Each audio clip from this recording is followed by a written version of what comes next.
Hello, everybody, and welcome to Inside the Urn for episode 11. Help me, please. One. Oh. Yeah. Episode 11, the penultimate episode of season 4. We have 2 votes to get through. Surprise! Wow. Are you surprised? Probably not at this point, because hopefully you've already watched the episode. Yeah, this is obvious spoilers. We lost Matthew. Aww. Oh, he will be missed. And then we lost Rachel. Oh. My winner pick. Yeah! My winner pick gets further than Kyle's. Yeah. Woo! Let's talk about Matt. Unfortunately, Matt falls in a tricky spot here. Mm-hmm. The 4-4 went head to head, and unfortunately the Birak 4 lost. And so it's just the most obvious choice to get rid of Matt here for the Yellows. Yeah, he was their target last time. Yeah, he was the target last time, most likely to win immunities out of the 3 that are left. And the Yellows, that core 4 of Kiara, Joe, Valentina, and Sal, they kind of want to get a little bit ahead with the numbers. Yeah. So really, considering flipping wasn't ever really an option at that time for those 4. Because if you flip here to take out one of the yellow, then you're back to 3 yellow, 3 red, and then who knows what happens there. Yeah. Do you get so lucky the second time around when your numbers are tied up? Maybe not.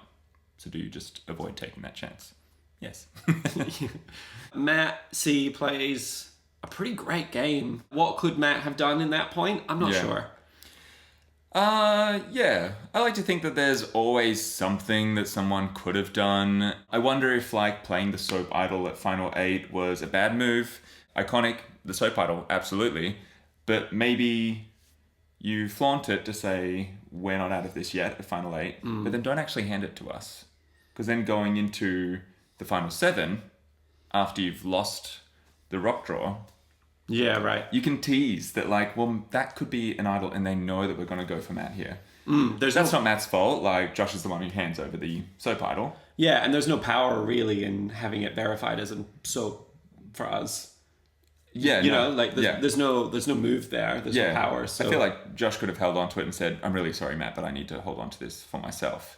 You know, which maybe doesn't help Matt in the next round, but it could still create a bit of doubt for the Yellows that Red don't have any power.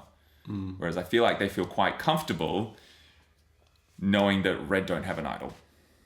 So they can just chuck their votes on Matt. But I wonder if, like, the option for Matt is, like, in his connection with Kiara and Joe from the Swap Tribe. Did that start to fall off for Matt during the merge? Did he not spend enough time nurturing that? Don't know. we kind of see him at Tribal Council reignite that a little bit when he says to Kiara and Joe and Val, like, what is the trajectory here? Like, is the trajectory just to go 1, 2, 3? Because if it is, you guys are setting yourself up for, like, if it's you 3 as the final 3 plus Sal, you're setting yourself up for Sal being in that final 4 challenge. Yeah. And he could win that. Yeah. And therefore, one of them might not make it in. So, you know, Matt kind of spelling that out for them doesn't make a lot of traction. No. And even the flip of that where Sal, like, you're probably going to be their target at 4, so are you just going to let that happen, or are you going to do something about it now? They don't want to take on Matt's advice here, but it's a very hard spot, because the better that you pitch that suggestion, the more of a target you seem. The better job Matt does here of convincing people makes people go, actually, he's really good, so he definitely needs to go in this spot. So, I mean, and the other kind of alternative that we see here is that it's not necessarily about will a yellow or red go, but Rachel tries to dictate the vote here and take it off of Matt, who she feels closer to, and get out Josh. And that won't work either. And I wonder if Matt was destined to go out here. Okay. Do you want to explain why? Is there a reason? No, it's just in the stars. You're just going to leave that? Matt will be watching this and being like, why was I destined?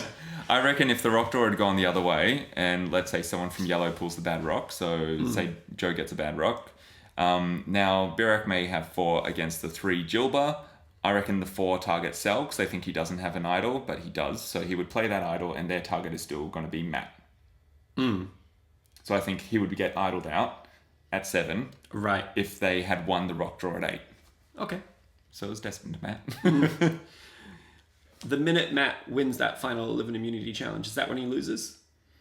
knowing how it will play out, because he wins Final 10 as well in that combination of 5. Yeah. And that's, Matt says when he wins Final 11, I just wanted to get one under my belt. But he doesn't know that he's about to be thrust into like a really dicey situation in the 5. I wonder whether or not bolstering his physical game then assert his social game, which he actually had done really well at with Kiara and Joe and Sal, and proving himself to be a physical player was the mistake. Even though Swords and Coins is not a physical game. Yeah. Yeah, I do wonder whether or not Matt needed to downplay that. Possibly. I think people look at his body and they're like, he can win. Yeah. And so I don't think it really matters. Did he lose the game when he took off his shirt? Lost that guy's got abs. He needs to go. Lost the game, won many fans. Yes. That's the real goal, isn't it? Yeah. What a pleasure to have Matt play this game. Yeah. There are people who help with Backyard and there are people who play on Backyard, but then there is a wider circle of people who are involved in Backyard, and we're pretty in tune with this, who have never played or, never really been part of it. And it's like that online community, which at this point is so exciting and strong. Mm-hmm. And Matt was always one of the biggest names in that online community that surrounded Backyard. So for him to be on the show was very surreal and lovely and all the kind words for us. Fun fact as well, so you would have seen Matt come out on the jury and he was wearing one of these shirts, which is, I don't know if it's a fundraiser, but it's something that Ethan Zahn started up as a campaign. And I already knew about the shirts, but I didn't have one. And I saw Matt's and I was like, oh my God, I can't believe you've got that. That's amazing. And because Matt is a lovely, kind person, he went and got one of these for Kyle and I after the season finished. So that's the kind of guy Matt C is. Yeah. And that's why he got voted out. You can't sit next to that guy. Because you're too nice. Yeah. That's what you get. Okay. Final 6. Mm-hmm. So we're down to the 4 yellow and the 2 reds. This is actually really fun because to see Josh win this immunity, and we knew a bit about his leg at this point. Yeah, I knew about... Yeah, so Josh's in Final leg... 7, when he's like hobbling to look at the numbers, it's like, oh. It's Final 7 that I was like, what's wrong with Josh's leg? That's how long that information took to get back to us. Yeah. So then to like pull it out in the Final 6 challenge, which is like balancing when you've got a busted leg. And this is a very hard challenge. Like, we've done this at parties before. We did this in season 2, where people just drop all the time. Mm-hmm. And you can see everybody else, like, drop. And Josh did not drop once. No. Josh also holds the personal record for this challenge. Not only did he win, but he beat our fastest time, which was Magnus. So shout out to Magnus. Yeah. I think Magnus got something like, I'd have to check it, but Magnus got something like 7 minutes and Josh got it in 5 minutes 30. Which is the only time this season where a challenge in-game has gone quicker than when we did it as Dream Team. Yeah. Thanks, Josh. Yeah, thank you. So the bad news is... So the good news is Josh is safe. The bad news is that Rachel is not safe. And she's... Sitting up. She's the option here. But we have this twist, which was well established before the season play. So we didn't know how this was going to play out. Yeah. So Josh gets to go to high tea and he picks Rachel and Valentina to go with him, to pitch to Valentina. I was filming High Tea. It was very, very fun to see Josh and Rachel when Josh takes Valentina away for a private chat. And then like I'm filming that private chat and I can see Rachel in the background. I was like, hilarious. Yeah. And, I'm sure watching it, you probably think like, why wasn't there an idol there at High Tea? We never planned for there to be an idol there. We had very clear plans with idols and if there would be idols rehidden, and that merge idol was one where if that got played then we would hide another merge idol, but that one hadn't been played at this point, so we did not rehide. It's difficult because we know that that's the ideal place to hide one, and we have our plan, but sometimes it's hard to think through every possibility of what could happen. Yeah. And I think we would have been aware in the moment of like, oh, we should hide something there. But we can't. We can't change the format once the game's in action. Because then, if, once the game's all said and done, and, then we run that fear of just like everybody being like, well, why did you give something to them? Like, that's favoring someone, and that's not fair. Yeah. So even though it would have made for an exciting game here, we can't do that, because then you've got Sal, Kiara, Joe, and Valentina who have, played a fair game, questioning like, well, that's not, why did you do that? Yeah. Yeah. Yeah, and, really what the high tea twist is for is to create this opportunity which is utilized. Like, Josh and Rachel take someone, or Josh takes somebody who he thinks that with Rachel's help, they can convince to flip on the other three. Like, that's what this spot is for. And so they really do take that opportunity to say, hey, look, this is probably where you're going to place in that group. Like, it's similar to what Matt was pitching. Matt was pitching like, Sal, you're probably number 4 out of the 4. They're doing this, but now they're trying with Val. And they're saying, Val, like, they're voting you out at 4. So, like, get to the end. And Josh is even saying, like, I'd rather lose to you than one of them. What I really love here, though, is Valentina comes alive strategically in this vote. She is seeing that, like, oh, yes, these are my competitors. She's had to sort of tuck under at the start of the merge to make sure that she isn't targeted like she was in the beginning. Mm-hmm. And it worked. But now she's in this spot where it's like, okay, well, I could be at the beginning. I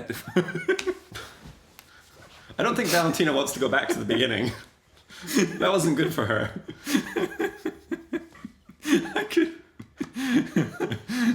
Can you imagine if Valentina says, crew, cast, we're going back to the beginning? That would kill us. The hourglass. It's coming. Valentina's won an advantage to reset the game, cast and crew. So everyone back, get behind the hill. Back to the top. Come on, Joey, over here. Yeah. Michael, give her a hand, hurry up. We're running out of time. We've got a whole game to get through in 4 hours. So like Valentina at this point, it's like your final 6, like you could be in the final 3. So who do you think you've got a good chance against? And who do you think is like, they hands down will beat you? So she's now starting to see that. Yeah. She doesn't have to play as conservatively anymore. So she comes out and she says, what if I can get Sal to come with me? And Josh and Rachel are skeptical because they've been burned by Sal so many times, but ultimately they want Valentina, so they'll happily go along with this plan. Get back to camp after the high tea, and Josh will sit with Joe and Kiara and basically bide their time while Rachel goes off with Sal and Valentina will pitch this idea. So we go into that vote thinking like, oh, she might have pulled this off. Yeah. When they get up to vote, we see that Josh and Rachel have voted for Joe here. Joe and Kiara have voted for Rachel. Salvador will get up to vote. So he's going to stick to the original plan and also vote out Rachel. Which leaves Valentina with a choice here. She either ties it up and it goes 3-3, or she goes with Sal. And Valentina will ultimately side with Sal here and stick with the 4 yellows and vote out Rachel. I think Valentina is also right about, like, let's see if we can get Sal in on this. Because otherwise they're going into a 3-3.